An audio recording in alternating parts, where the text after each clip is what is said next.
અ, ગઈકાલે બપોરના 1:30 વાગ્યાની આસપાસ અમારા જીએમ ફાઇનાન્સ ઇન્તુભાઈ મલકાન ઉપર એક અજાણ્યા નંબર ઉપરથી વોટ્સઅપ મેસેજ આવ્યો અને એમાં એમને મારી ઓળખાણ આપી કે આ કેપી જોશીનો નંબર છે, આ મારો પર્સનલ નંબર છે, તમે કોઈને શેર નહીં કરતા.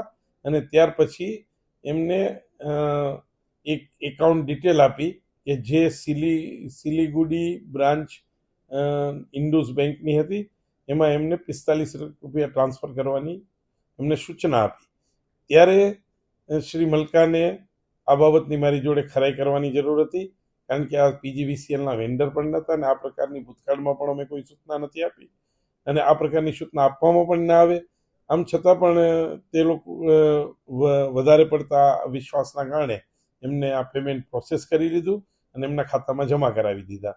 ત્યાર પછી બપોરના 3:30ની આસપાસ ફરી એમને કોલ આવ્યો ને એમાં 30 લાખ રૂપિયાની ફરીથી એને ટ્રાન્સફર કરવાની વાત કરી.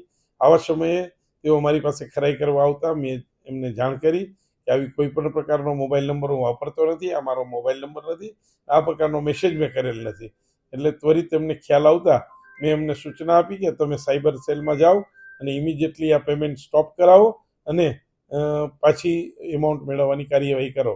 આ અનુસંધાને કિંતુભાઈ મલકાને સાયબર સેલમાં એની એફઆઈઆર દાખલ કરી છે અને પોલીસ વિભાગ દ્વારા આની વિશેષ તપાસ હાથ ધરવામાં આવી છે. સર, પૈસા કોના હતા અને કઈ રીતે ટ્રાન્સફર થયા? પૈસા પીજીવીસીએલના એકાઉન્ટમાંથી ટ્રાન્સફર થયા છે અને શેના હતા એ બાબતની કોઈ પણ જાણકારી ન તો વોટ્સઅપ મેસેજ વાળાએ આપી છે ન તો એકાઉન્ટને જાણવાની પણ કોશિશ કરી છે.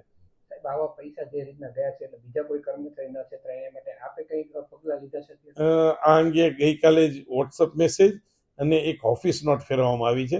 એમાં બહુ કડક સૂચના આપવામાં આવી છે કે કંપનીના એકાઉન્ટના નિયમોને આધીન જ કોઈ પ્રોસેસ કરવી, એમને વગર કોઈ પણ એકાઉન્ટની પેમેન્ટની કોઈ પ્રક્રિયા હાથ ના ધરવી અને આવા ફેક મેસેજ કે કોઈ ફ્રોડ પ્રકારની તમને સૂચના આપવામાં આવે તો કોઈ પણ સમયે સીધો મારો સંપર્ક કરવો. તે પ્રકારની દરેક ડિવિઝન, સબ ડિવિઝન અને સર્કલ ઓફિસ અને કોર્પોરેટ ઓફિસના સૂચના પાસ કરવામાં આવી છે.